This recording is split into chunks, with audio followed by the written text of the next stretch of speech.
I'm Richard. And I'm Will. And together we're The Irreverent Nerds. Bum, bum, bum.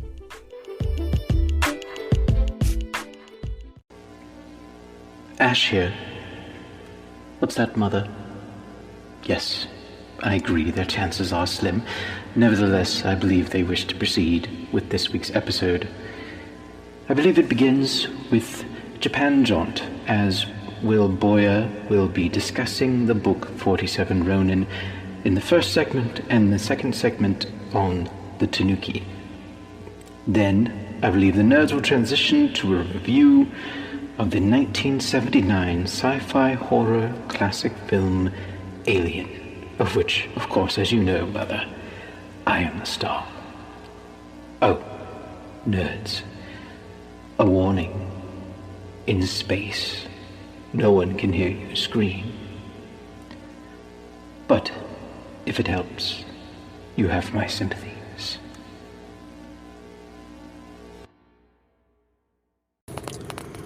Welcome back to another Japan Jaunt. This is Cartoonist Will. On today's Japan Jaunt, we will be having two segments. On the first segment, I would like to recommend to you the book 47 Ronin, Japanese Tales of Vampires, Ghosts, and Renegade Samurai. Now, this book was originally published, written by A.B. Mitford in 1871 and published under the title Tales of Old Japan. Now, this book has a lot more than just the 47 Ronin in it. It also has other stories as well as yokai stories. Concerning certain superstitions on page 187, however, talks about the badger being another shape-shifting animal alongside the bakineko and the kitsune. However, I want to point out that having been originally written in 1871, this information is not correct. A.B. Mitford was unfortunately confusing the badger with the raccoon dog, the tanuki, which leads us into our second segment. Today, we will be talking about the tanuki, or the bake tanuki, which is the proper yokai name. In America, we don't know about the tanuki, so I believe that we just shorten it to tanuki. But just like the neko, that is the cat, we name it the bake neko when it is a yokai. The tanuki is properly called the bake tanuki. The bake tanuki is a mischievous shapeshifter. They are pranksters, but gullible and naive. They may be a hassle, but are generally not evil intent or malicious. They are not badgers, as I said, but are canines who resemble raccoons. They are mostly indigenous to Japan and other Asian countries. There is a European variety of a raccoon dog, but I am not here to talk about that today. Also, I don't know a lot of information about it. In pop culture, examples of the tanuki would be such as Super Mario Bros. 3, 3D Land and 3D World. Mario can get a leaf, which is a part of the tanuki and sometimes bakineko kitsune mythologies, can get a leaf that can transform him, that is shapeshift him into Raccoon Mario or Tanuki Mario. In the Mario game, Tanuki is incorrectly spelled with two O's instead of U, which is the Japanese spelling, Tanuki, whereas Mario's Tanuki form is Tanooki, most likely due to Americans not being able to properly pronounce such a Japanese word in the 80s. Anyway, so Mario can transform into Raccoon Mario with ears and tail and can fly, and when wearing the Tanuki suit, having received the super leaf, he can also turn into a statue, which is also a part of Japanese culture and mythology, as the Tanuki is often depicted in statue form at Buddhist temples and other places. In Ghibli Studios' Pompoko, released in 1994, our main protagonists are Tanuki. The film is all about Tanuki. In Sonic Team Racing, Dodonpa is a Tanuki. In Zootopia, the Japanese version, the newscaster is a Tanuki. In Brand New Animal, the anime, our main protagonist, Michiru Kagimori, is a Tanuki girl. And in the Ninja Turtles, Tales of the TMNT by Nickelodeon, the last season in the Usagi Yojimbo crossover, Tanuki are castling Usagi Yojimbo and the Turtles. Anyway, until next time, sayonara.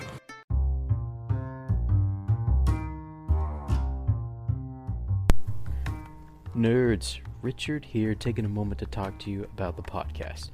First of all, thank you so much for listening. For those of you who do listen, wherever you listen, whether it's Apple Podcasts, Google Podcasts, Spotify, or some other podcasting service, we would appreciate some feedback. Whether that's in the form of subscribing to the podcast there, or following us, or engaging with us in the polls that we have. This is on Spotify specifically. We have polls and questions on almost every episode, so we'd be glad for your feedback. Also, if you'd like to leave us a voice message, you can go to our website. It's anchor.fm/irreverentnerd and click the message button there to leave us a note. We will, as I said, include it on next week's episode. So, nerds, reach out. Let us know how we're doing. And now, back to this week's episode.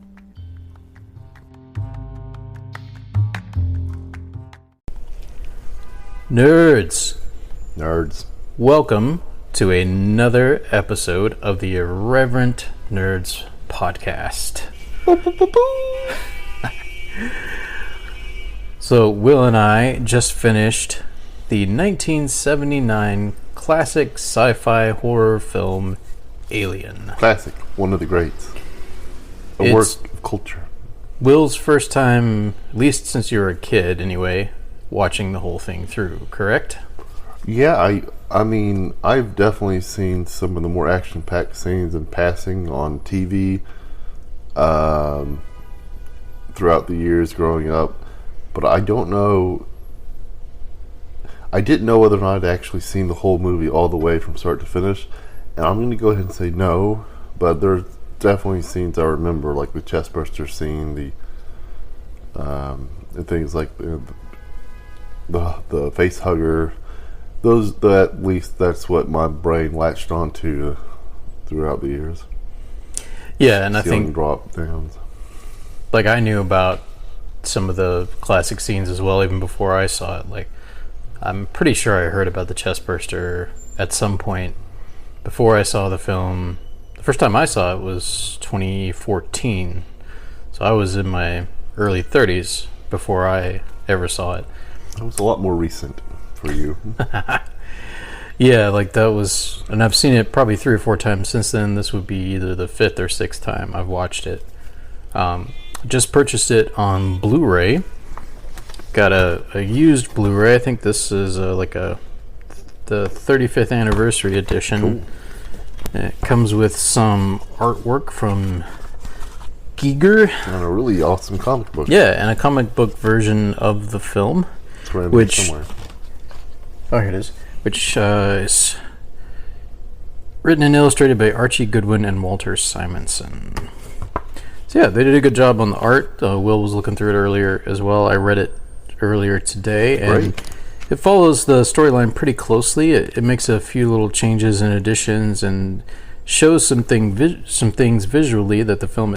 All right, so before we jump into our review, we're just gonna give a few details about this film. So as we mentioned, it came out in 1979. It was directed by Ridley Scott.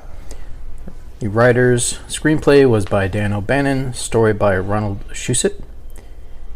And some of our big-time stars, Sigourney Weaver as Ripley, which I believe this was her movie debut. Pretty darn impressive for a film debut, I'd say. Really? Yeah. This is Sigourney Weaver's film debut? This was her first movie. Now, she may have been in some TV shows or something like that beforehand. I'm not totally sure.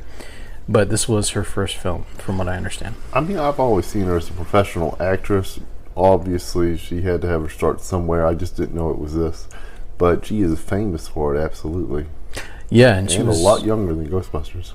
I think she was, well, not really. This only came out younger. This only came out 5 years before Ghostbusters, so. Yeah, you're right. I think I believe she was 26 when this film came out, and so she would have been 31 when Ghostbusters came out. I was just thinking it was the 70s. Yeah, it was 79, so it was just right at the end of the decade.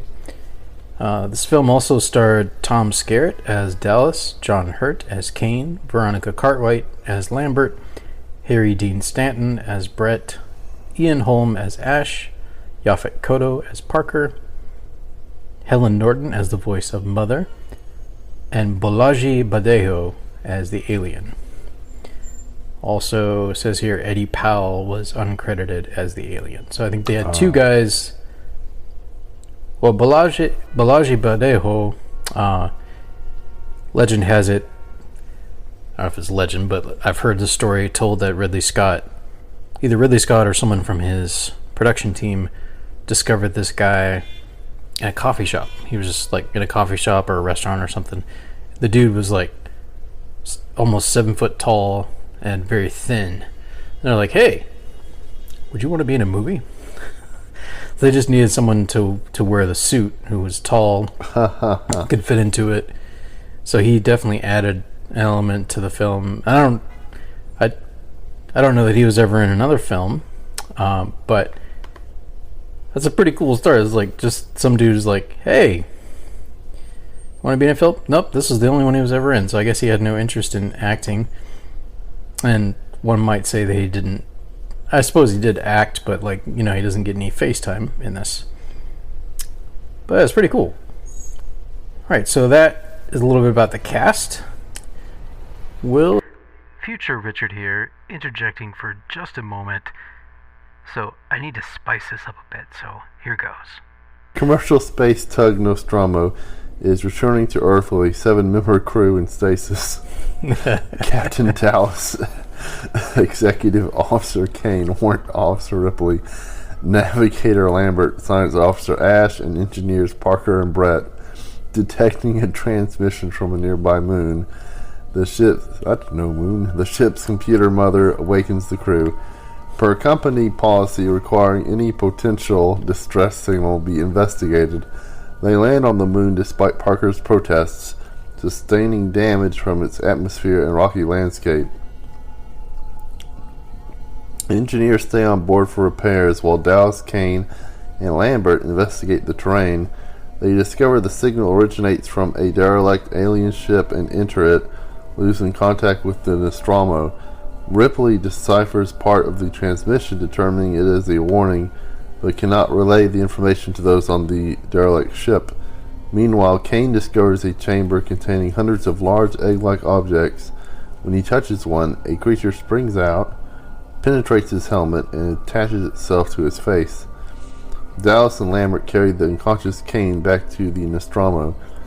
As acting senior officer, Ripley refuses to let them aboard, citing quarantine regulations, but Ash overrides her decision and lets them inside.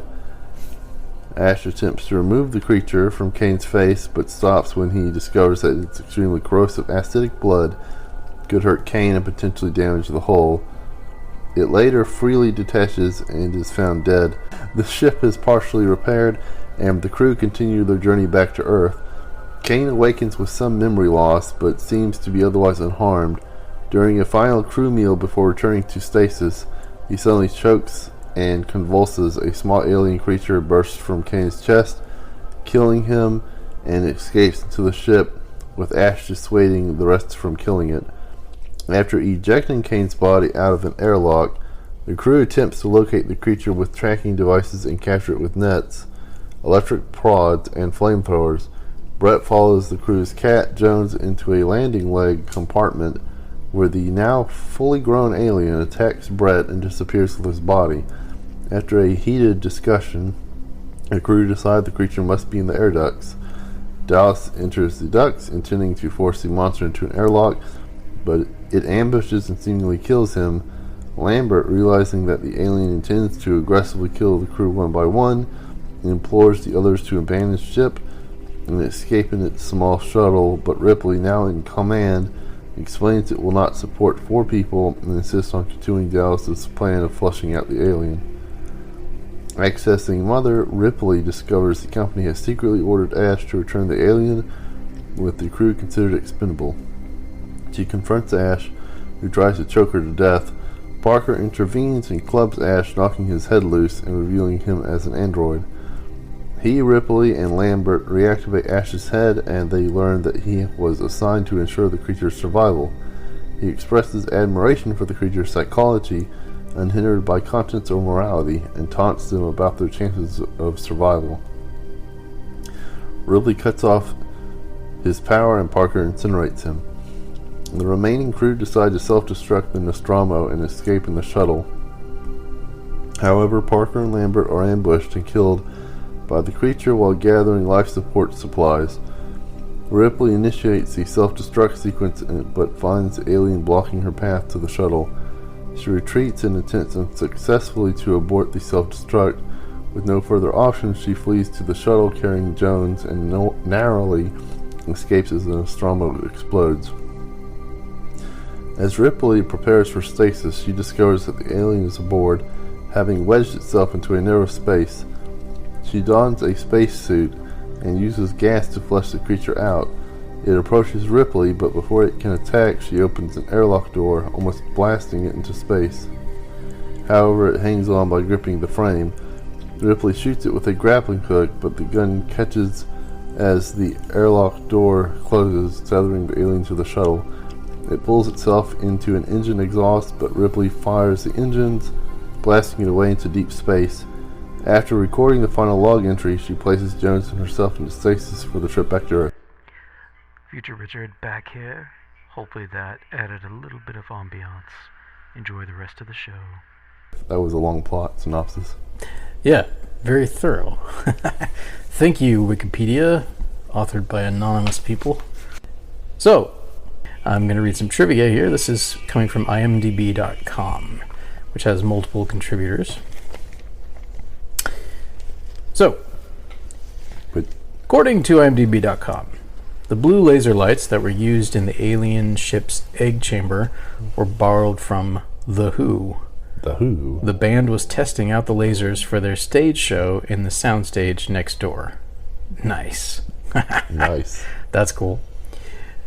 The facehugger was planned to be painted green, but Dan O'Bannon, seeing the unpainted facehugger on set and noting how inventive its human flesh tone color was, argued for it to remain as is. Nice. Shredded condoms were used to create tendons of the beast's ferocious jaws. Unexpected. Yeah. Gotta get creative in Hollywood. You know, you got only got so much time and so much budget. I heard Slimer was a peanut painted green. Who knows? It was conceptual artist Ron Cobb who came up with the idea that the alien should bleed acid. This came about when Dan O'Bannon ran into a wall with the screenplay and how to handle the last half of the movie. He needed a good reason for why the crew members don't just shoot the thing and kill it, but still not make it an indestructible monster that can't be killed. The acid blood was the idea that solved this problem. Quite ingenious, I would say. Because, yeah, it has pretty serious defense mechanisms. I mean, one of them obviously is, and spoiler alert if you haven't seen this movie, you know, it's only 43 years old. Yes, it is. So I won't feel bad if I spoil anything for you. You've had plenty of time. If you're listening to a review and you still haven't watched it, that's your fault. But anyway, I guess this is before the chest burster. So John Hurt's character, Kane, has the facehugger on him, and he's there on the examination table after Ash, against Ripley's orders, has allowed them to bring Kane in and set him down on the table. The facehuggers are on him, and they try... I think you see it move before they try removing it. Like, you see its tail wrapped tighter around the neck, which that had to be creepy for the actor, like, because it looked like it was the actual actor laying there. Oh yeah. That'd be really creepy to have this thing on your face, and then like it's wrapping around your neck. Somebody with a string or something is pulling it tighter. Yeah, like that had to be a bit claustrophobic as well. I can only imagine. Let's see. Okay, so here's another couple bits of trivia, and then we'll go further on into our review. According to Yaphet Kotto, Sir Ridley Scott told him to annoy Sigourney Weaver off camera so that there would be genuine tension between their characters. Kotto regretted this because he really liked Weaver. Yeah, I've heard of directors doing stuff like that, where they will deliberately try to stoke certain things or create certain emotions. Well, for instance, in this film, you've probably heard this bit of trivia. The actors, with the exception, obviously, of John Hurt, who was going to have the blood and the alien burst out of his chest, the actors did not know that was going to happen. Yeah, I know that. Yeah, that was one thing I did know. Yeah, like, that's a pretty cool idea from the director's part. Like, because he got genuine reactions from the... And I think he actually used, like, sheep's blood or something. It was real blood, which is nasty and unsanitary. Yes, it is. But effective. Very effective. So probably I don't use real blood anymore. No. I imagine you'd get in trouble for doing that. Yes. We were talking about PETA earlier during the actual filming. When we were watching the film, I mean. But I heard about that. Now, do you think it was did they not know about the chest burster, or was it only the blood they didn't know about? Might have been the blood. So I'm reading something here, and I can't verify this independently, but it says the chest bursting scene was not filmed in one take, despite the myth. The scene was filmed twice. On the first take, the chest burster did not make it through Kane's shirt, so the crew needed to reset and shoot again. Maybe it was just the blood they weren't expecting. Yeah, because the blood spurts through first, and you can see particularly Lambert like react visibly. I mean, they could have just spliced the takes together and got the best reactions. I don't know. So the failed attempt is visible in the finished film, since Ridley thought it made it look like the creature was struggling to push its way out and made the scene more violent.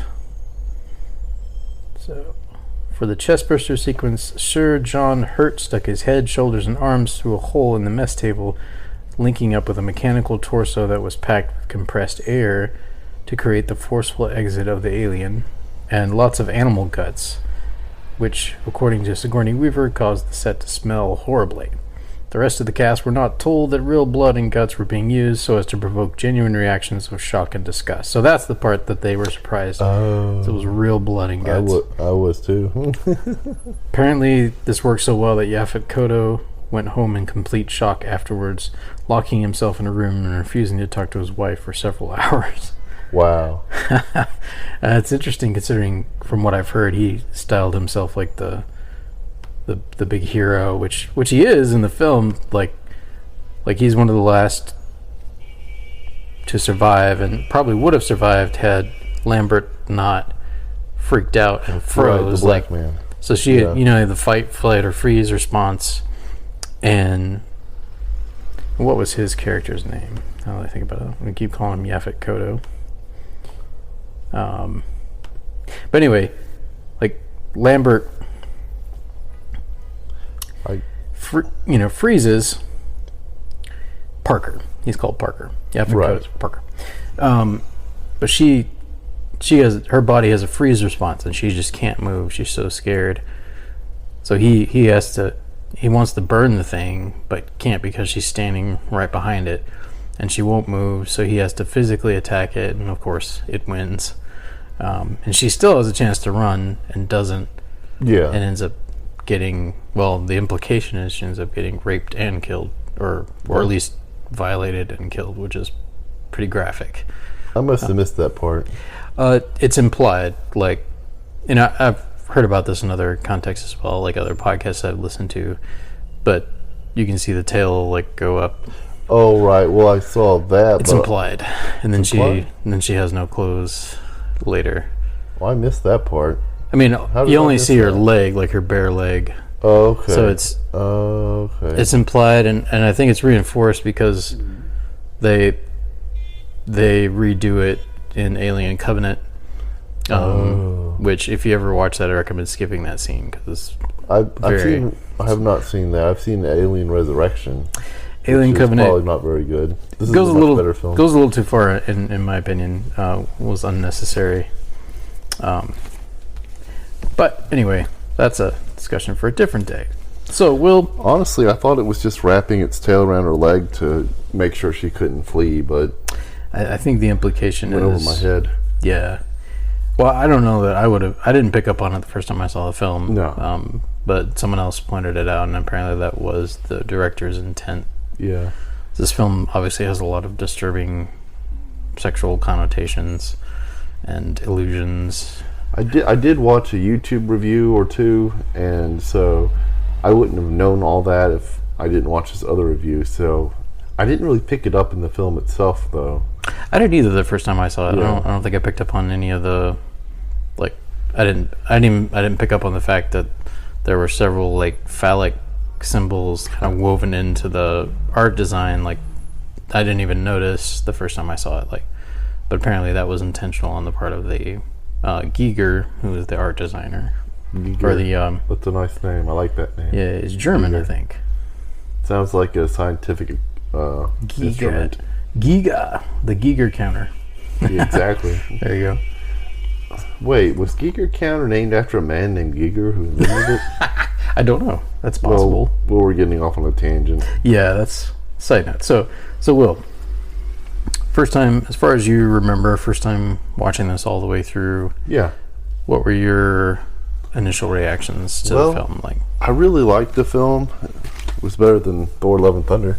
yes, Which I've come to slightly forgive because now that I know it was supposed to intentionally be a comedy. But anyway, that's a different conversation.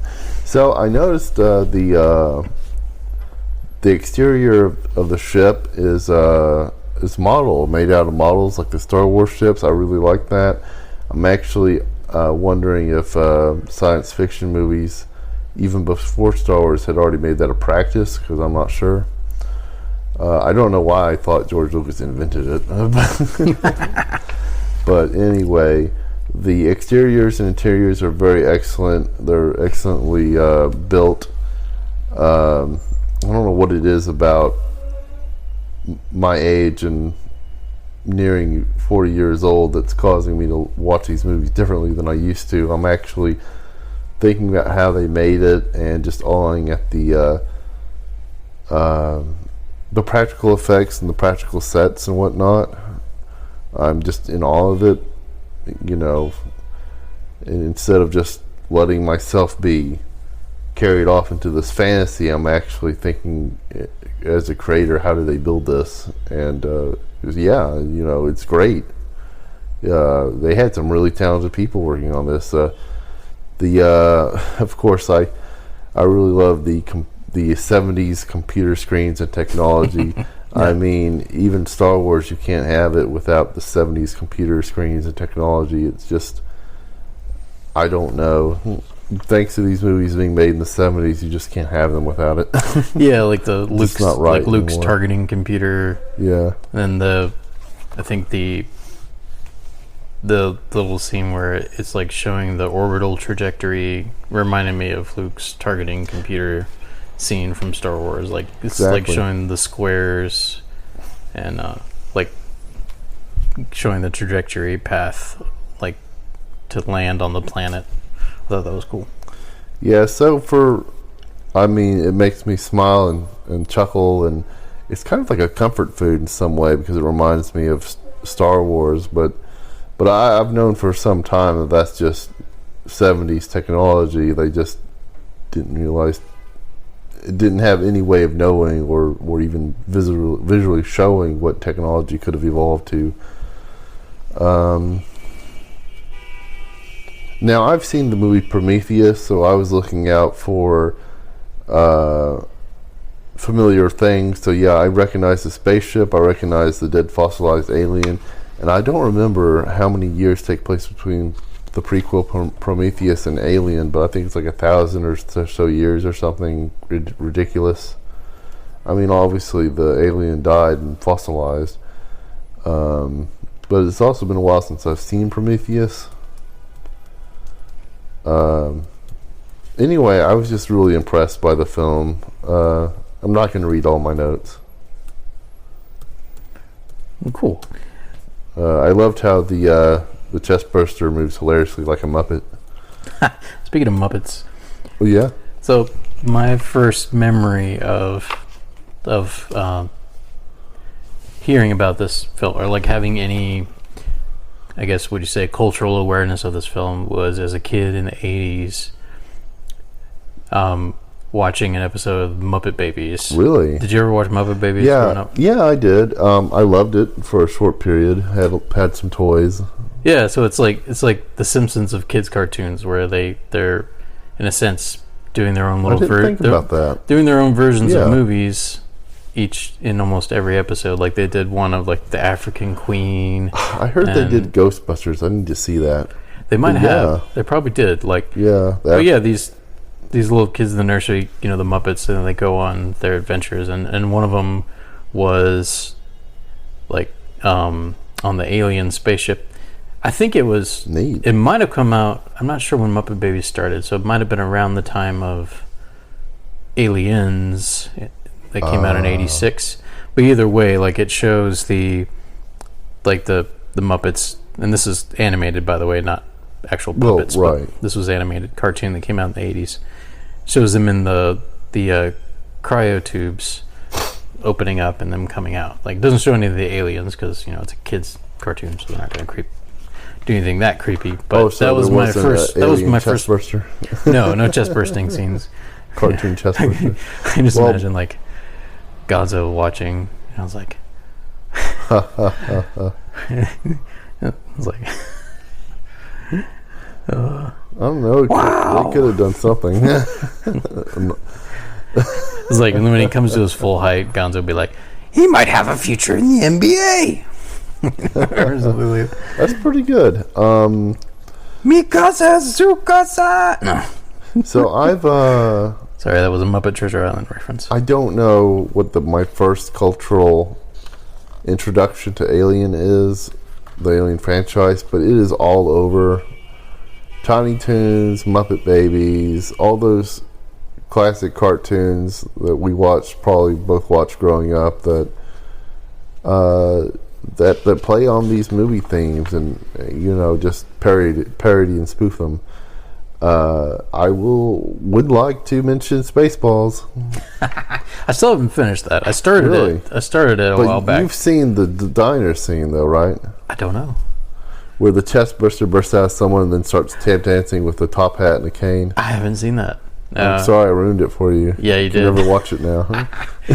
No, I haven't got past the Rick Moranis Darth Vader opening. It's great. I think I So got you maybe. haven't seen the entire film. No, I have not. I think I got maybe 15 or 20 minutes in. I forget what streaming service I was watching it on. Well, that's still good. But yeah, it's I've started it, but I've been aware of the film for a long time, but just never had gotten around to. Yeah. Still haven't finished it. You must be right there, right before the chest burster in the diner. Could be. Or you forgot it existed. No, I don't know. no, it didn't happen. Like at least it hadn't happened yet. So I'm curious. I don't know what your memories are of seeing clips of this as a kid, but I'm curious what you thought of the character Ash. Well, unfortunately, I didn't know if we would have enough time to finish the whole film tonight or not, so I did try to catch myself up on things, and unfortunately, I didn't know. You spoiled yourself. Yeah, I spoiled myself, so I already knew he was a robot. If I didn't have known that, it would have been a legitimate reaction, because until he said he was collating still, honestly, I didn't know that. I didn't know if they knew in the film if he was a robot, and I wouldn't have known. Even the whole collating thing, I think it would have struck me as odd, but I don't think I would have thought he was a robot or an android. Now, what the review didn't tell me is why he was doing this. Fortunately, I didn't know why he was an android. I didn't know whether or not the crew knew. Okay, so you didn't know he was in on the. I mean, you can pick that up throughout the course of the film. I knew from the review that he was trying to get the alien back to Earth, but I didn't know why he was trying to get the alien back to Earth. And they never tell you for sure. They tell you, like Ripley gives her theory that she's like, oh, they must want it for the weapons division. That's probably fact. Just slip it in there. Yeah, it's like, and that's her. Which I mean, it's all fictional story anyway. So Yeah. they never tell you for sure, so they could make up any reason they wanted. But that would definitely make sense, knowing humanity's history with weapons. Dinosaurs, put weapons on them. But yeah, that's pretty cool though. Like Wayland Yutani, like, damn, it's like crew. All of their priority is rescinded. Crew is expendable. And which brings up its own questions. How did they know these aliens were on this planet? Why would they think that it was the crew was expendable? I mean, this is the same universe as the Predator, and they had already visited Earth by this point. So how many of these different dangerous, violent, life-threatening creatures exist in this universe for this company to know that they might find one? Well, this, I think, and the crew would be if I'm not expendable, mistaken, where the Nostromo lands is the same planet that you see in Prometheus. Oh, absolutely. If I'm not mistaken. Yeah, Prometheus takes place on the same planet that the Nostromo lands on. So, so like that thing came to land and crash where it was at because of what happened on Prometheus. At least that's the implication. Right. Obviously retrofitted implication. Right. From Prometheus. I'm not. So that's how. Yeah. But obviously, when they made this movie, you don't know. No. And they may not have even necessarily. I mean, I'm sure somebody had an idea of, like, just for like backstory for the film, but like, you don't know for sure how they knew about other than maybe finding the signal, but like how. Maybe that's all it was. Maybe they just had found the signal. But you do find out that they knew before they ever sent the crew on their journey this particular time. So they knew before anyone got on board and left. And I think they were out of Houston, if I remember correctly. Or I might even found that out from the comic. So they left from Houston Spaceport or something. Flew up probably. Yeah. I don't know all the details of but this, whatever it was, massive space oil tanker or something. I don't know what they were carrying. When it blew up, it was 3 nuclear explosions or something like that. So it was something quite dangerous, whatever it was.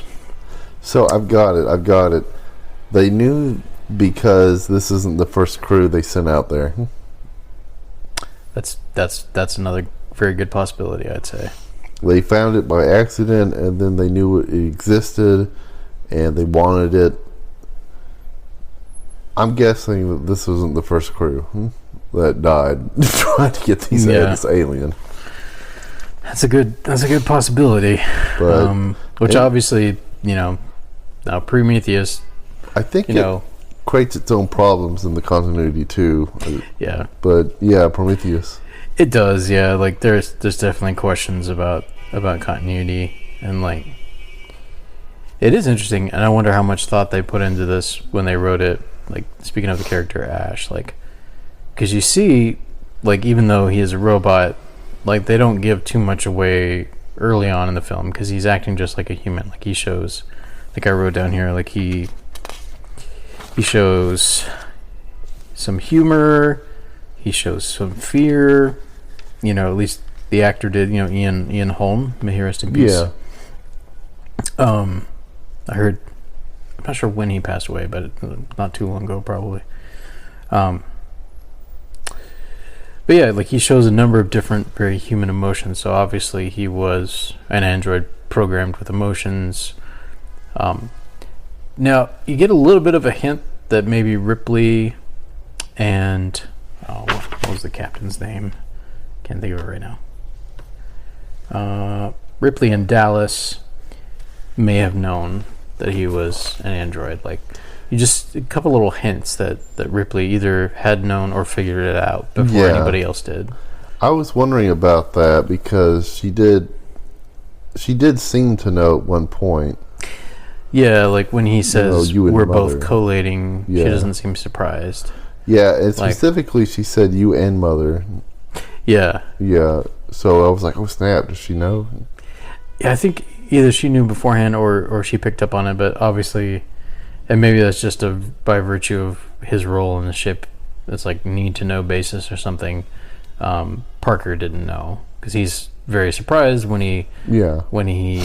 hits the thing in the head and its head pops off. Yeah, but I don't remember Ash ever going in there and typing on the computer to Mother. That was always the other guy with the beard. Yeah, I think the implication was he didn't have access as the science officer. Right, so why would Sigourney Weaver's character Ripley say you and Mother? That's where I'm like, Yeah. she must have known or figured out. But it could be he had some interaction with Mother as the science officer. That is true. Or at the very least, getting directives in relation to the science.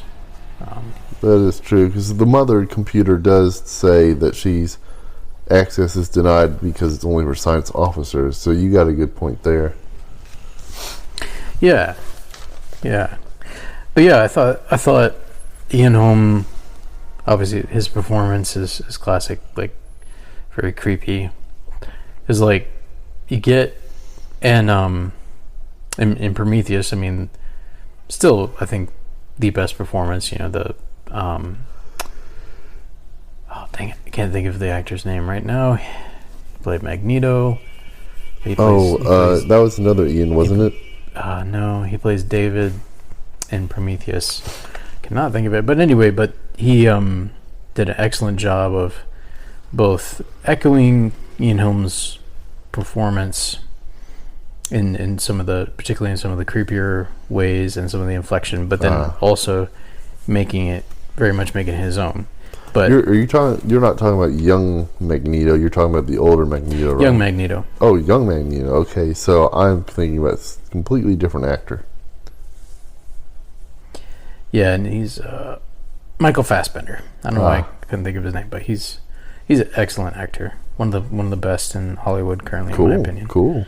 But yeah, he knocks it out of the park. Honestly, he is the highlight of Prometheus, I must say. Like, I feel like Prometheus should have had a sequel, but it didn't. It did happen. It did. Yeah, Alien Covenant was its sequel. Oh, Yeah. okay. I didn't know where that fitted in the timeline. Okay. Yeah, it was the sequel. So it follows the story of mostly of David. Like, I mean, you do find out what happens to Elizabeth Shaw. Okay. As well, and then I'll put it this way: I was disappointed in some of the ways they chose to. I understand Ridley Scott's reasoning and why he went the direction he did, and he was trying to, I think, set up the original aliens or his alien in some ways, but yeah, it worked for David's character, but there's just a couple things that were kind of a bummer, questions that didn't get answered.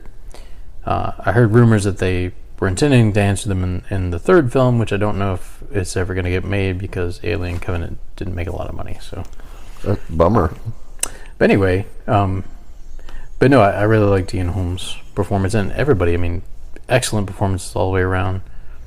I think you and Laura agreed that the dialogue and the acting felt very naturalistic. Yeah, it did. It felt naturalistic. I could tell that from right after they wake up when they're all eating and drinking coffee. Yeah, it was very conversational. I always like that in a film or TV series. I like it when it feels real and not scripted. Yeah, which is sad that Ridley was not quite able to replicate that with Prometheus. Like, Prometheus didn't have the same, maybe it just wasn't as good of a screenwriter. It was a different screenwriter involved. I think it was the guy who did Lost. What's his, I can't think of his name right now, but he was one of the writers on Lost. But yeah, it just didn't work as well on Prometheus, unfortunately. I still enjoyed Prometheus, but yeah, it was not. Alien, in my opinion, is still the best. It's the first and the best still in the series, and I've seen all of them now at this point, with the exception of Alien versus Predator, which I don't. Well, I've heard that those don't care to ever see, really. I heard that some of those Alien versus Predator films are bad, but I want to see them one day. It's a freaking Predator. I'm mildly curious, but yeah, having seen Predator now, It's like, I guess it could be interesting. Maybe the first one, I heard the newer one was terrible. Yeah, that's what I heard. The new one's terrible. Yeah, but yeah, maybe but I don't know. Go back to whenever the first one came out. I don't know. But wasn't there like 2 or 3 Predator films? Like Arnold Schwarzenegger was the first, and then was like Predator in New York City. Was there? Yeah. Oh no, Los Angeles. Los Angeles. I think he goes at, was it Donald Glover? Yeah. Fights him or something. I think so. Yeah, I haven't seen that one yet, but I've heard about it. But yeah, I haven't. I wouldn't I've seen mind. Maybe some clips or glimpses of it. I don't think I've seen it. That could be something like we could do a review of that someday. You know, because we like reviewing movies that we can have fun with too. Like some that are like so bad it's good. Well, we could watch Blues Brothers 2000. We've already talked about Dragon Ball Evolution too many times, and we still haven't seen that. But we don't need to hurt ourselves. But we can go through a little bit of pain for our listeners. We can must suffer for the art. We can suffer for you guys. Well, hey, we're coming up on 45 minutes here, so I think we're gonna tie up this review. It's late on a Thursday night, which we're recording Thursday nights now instead of Monday nights, so that we have more time to edit and bring you guys a higher quality product. I think that showed with this past week's episode. So yeah, we're hoping to continue that trend and get things on track for you guys. So, well, Will, thanks for joining me for this film. Fist bump. It's always more fun watching it with somebody. Absolutely. This is one of my favorite science fiction movies of all time. I must say, definitely my favorite of the Alien franchise, and frankly, one of my favorite suspense movies as well. Like, I guess you'd call it horror, so straight up. I think one that strikes a similar creepy tone without even having to bring aliens into it is Moon, which is an excellent hard sci-fi film. Is that an older film? It's relatively new. It's within the last 10 years or so, I think. Sam Rockwell basically gives a one-man performance. Like, the only other actor involved is Kevin Spacey, who does the voice of the computer, and that's it. It definitely evokes like HAL from 2001: A Space Odyssey. Is that movie where the computer robot turns against him? Kind of. I might have. But 2001, yeah, HAL does turn against. Oh. Sort of. Oh, okay. Or at least he has his own agenda. I've not watched that in a long time. Well, maybe I've never. Maybe I didn't know Moon existed then. Yeah, I do have that on Blu-ray, so maybe that could be a review, an episode one day. We have a lot of episode ideas and not enough time. Speaking of which, next week, little preview. Dan Johnson is going to be joining us again. Absolutely. And Will, what are we going to be talking about? We're going to be talking about something Dan and I really love, and I mean Dan really loves it. My Hero Academia. I don't know if there's a lot of anime that he personally loves or indulges in. He's more of a MeTV kind of guy, the whole Svengoolie thing. But he loves himself some My Hero Academia. As a writer and editor of American superhero comics and other types of comics, he really feels that My Hero Academia, despite being a Japanese creation, really understands superheroes better than Western comics currently do, and he's very passionate about it. So I really look forward to hearing his thoughts about that. Nice. So you guys here to hear that's coming up on next week's episode, which obviously you'll be hearing this on Wednesday, so the following Wednesday, that's going to be what, July 27th or something like that. So right around July 27th, I think. That's when that will release. Actually, I'm going on vacation. I forgot about that, man. Well, no, that's when it will release. Like, we'll be recording it the week before, like next Thursday. Right, I'll be in town. Yeah. Sorry. So, yeah. But I do want to make a quick correction. I don't know how much superhero stuff that Dan's actually worked on, but he's a fan of Western superheroes. We'll just put it that way. Yes. I saw that from his page as well. Cool. All right, nerds. You'll be hearing from us next time. Peace. And sayonara.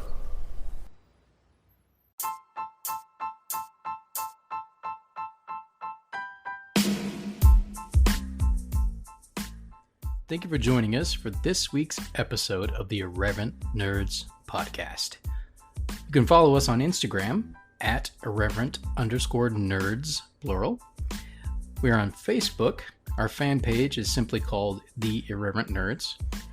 We're on YouTube, The Irreverent Nerd. And if you go to anchor.fm/irreverent nerd, you can support us for 99 cents a month, $4.99 a month, or $9.99 a month. You can also send us a voice message, which we may include in a future episode. Fellow nerds, until next time, make it so. Engage.